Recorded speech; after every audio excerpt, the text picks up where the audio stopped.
bạn nha, hiện tại biên tập viên Đỗ Hoàng Phúc Mụm Mỉm đang có mặt tại vòng trơm. Nghe tin đồn là tại vòng trơm xuất hiện một con cá sấu dài bao nhiêu mét?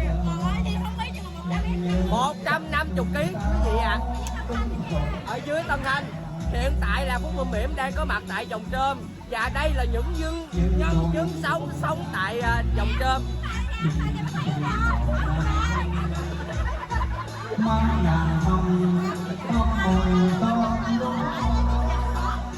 Nè chị ơi, cho con hỏi là cho con hỏi là con cá sấu nó có gùn gợn không? Mình đã nghe nha, mình đã nghe gì thì nói là sống gần nhiều chục năm rồi mới thấy con cá sấu bự như vậy.